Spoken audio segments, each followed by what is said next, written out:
The 49ers beat the Seahawks, beat division rival Seahawks. The 49ers won their fifth straight game. Brock Purdy, 368 yards on only 19 completions. Christian McCaffery took the first play of the game, 72-yard run. He finished 145 yards on 16 attempts.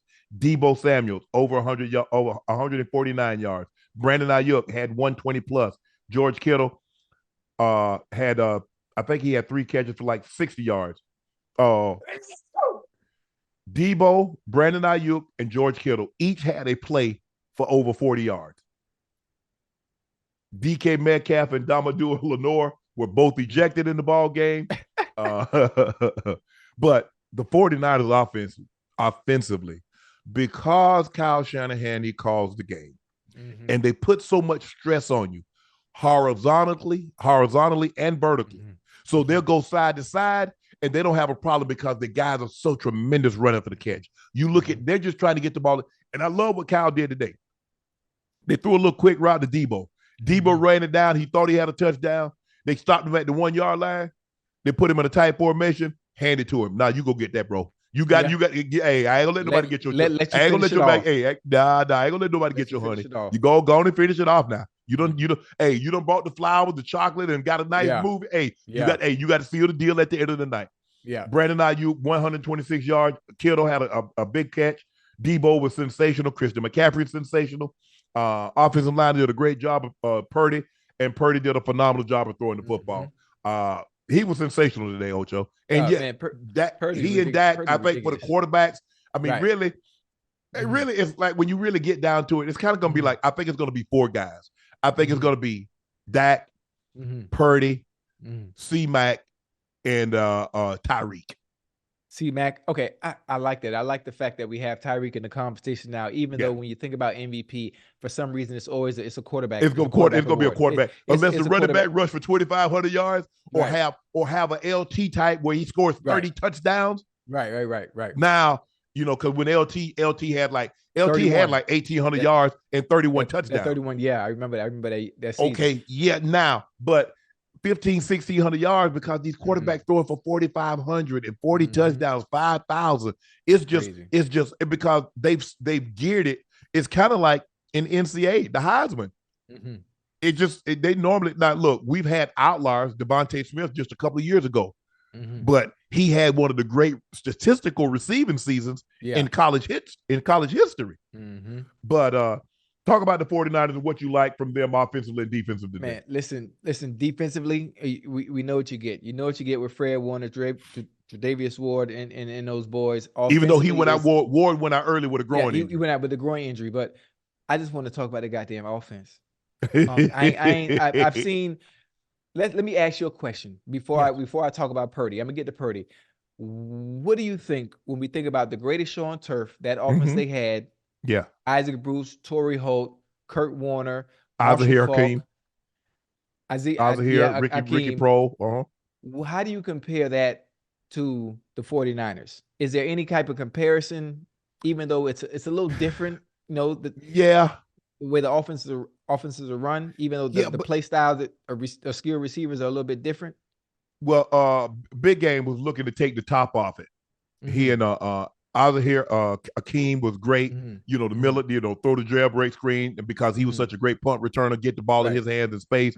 Ricky Pro was that possession receiver. Marshall Faulk could do a little bit of everything. Kind of like Christian McCaffery, line him up out wide, put him in the slot, hand it to him, pitch it to him, throw it to him, and he could get you. Yes. So they're very similar. You look at Kurt Warner was an undrafted free agent. Brock Purdy was Mr. Irrelevant, the last pick selected in the NFL draft. Right. Nobody kind of expected anything out of those guys. Both got their job because the starting quarterback got hurt and never looked back. But yeah, the thing that they're doing is that the big play potential. Deebo is looking to hit his head on the goalpost every freaking time he touches the football, whether you hand it to him or you throw it to him. Christian McCaffery the same way. Brandon Ayuk is getting better and better. And Kittle, he can block like a lineman. He can catch like a tight end. Catch like a wide receiver. He's tremendous run after the catch. Offensive line does a great job. And you already know, if you run to the left side behind Big Trent, hey, you getting 7-8 yards regardless. Every time. Every time. Goddamn Purdy, man, has 7 straight games completing 70% or more of his passes. The funny thing about it, the last player to complete 70% or more of their passes in 8 straight games was goddamn Joe Montana. Joe Montana. And I just want to play devil's advocate for a little bit. Do we still, if we take, there's 31 other teams. Yeah. If you take Purdy off of the 49ers with the supporting cast that he has, can he still put up the same type of production? I'm just asking a question. Somewhere else. No. I don't think he can, because I don't look at him as a guy that can perform outside of the system. Okay. Some guys can perform outside of the system. Right. I think he's perfect. Because here's the thing, what you have to understand, the Ocho, is that Kyle is, look, I played for Kyle's dad. Kyle is a chip off his old block. He's not an easy guy to play for, and he coaches hard.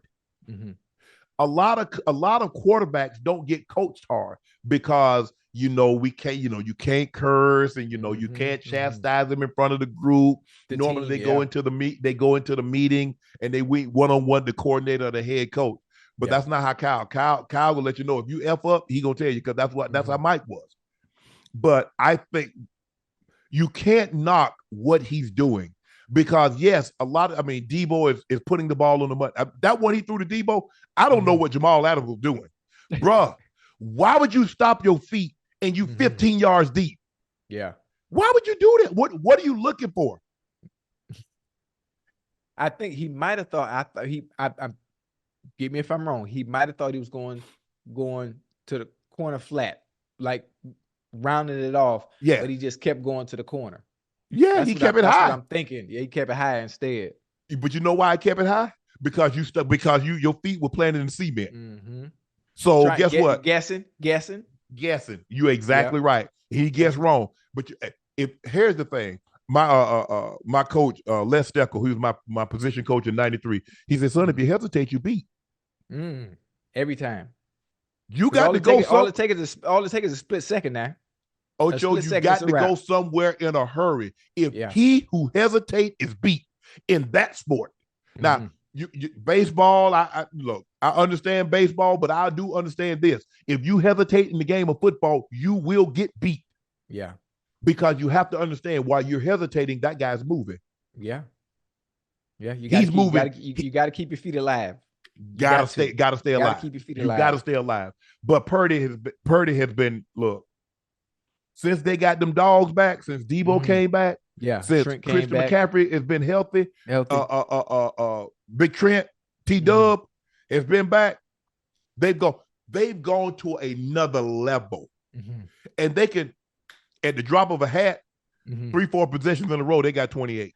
28, easy. So I'm looking at the remaining schedule, right? And I don't want to sit here and crown, you know what, they're gonna win the Super Bowl. Blah, I believe blah, they'll be the number 1 seed.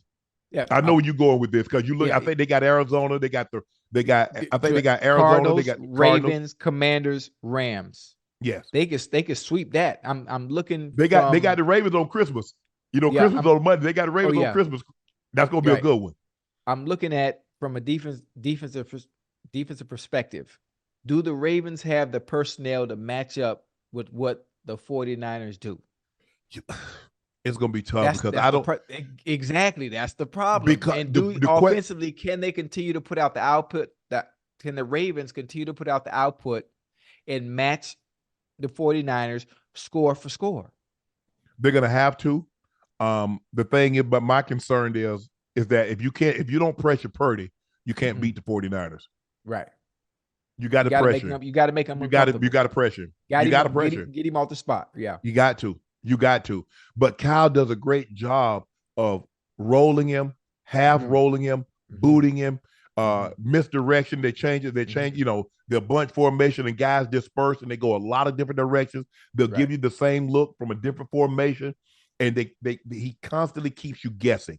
Right. Without the assistance of turnovers. And turnovers are the great equalizer, because if you're better than a team and you turn the ball over, you go down to their level or you bring them up to your level. Right. Whatever the case may be, you make yourself equal to them.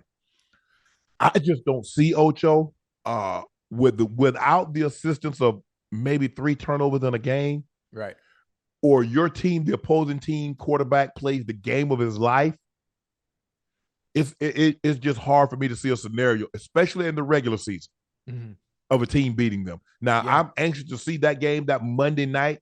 That's going to tell us a lot, that Christmas game, the Ravens, because the Ravens right now are in the catbird seat. They own their number one. They have they control their destiny. They can be the number one seed. I think they're going to have to win out in order to be the number one seed, the 49ers. Right. But they're the only team that I don't care where they play. They can go back to Philly. They can go to Dallas. Yeah. And I believe they will be favored to win. Yeah. They're great. Let's talk about DK. DK and Domador Lenore were both ejected late. DK picked up Fred Warner, slammed him to the turf after he had latered the ball. Yeah. Then he didn't know he latered it though. He thought Fred still had the ball. Right. Then Fred pushed DK from behind before the wide receiver jumps up, grabs Fred by his face mask, gave him a little shove, like, bro, who you think you're talking to? And then shoved it. And then Lenore get involved into the ensuing scuffle. Fred said he told DK, you tackled really well before the altercation. For some reason, he didn't like that. I guess what happened, happened. It's unfortunate, but he got to learn to keep his composure. Yeah. And we've seen DK get a couple of these this season. I think this is his third or fourth one this season, unsportsmanlike conduct. Yeah. What's your takeaway? I mean, he's frustrated. Emotions getting the best of him, not having the type of game you want to have, especially with what you just did against the Cowboys not too long ago. You weren't able to get off the same way. Team is losing. You're frustrated. You're emotional. So I get it, but you can't do that. You can't do that. You can't hurt your team. Obviously, they need you out there on the field, especially Geno being out. Right. Geno being out. So you got to be on the field to help your team and at least do your best to will them to a win, even though the chance of beating the 49ers today, it was slim to none, but at least be on the field to contribute.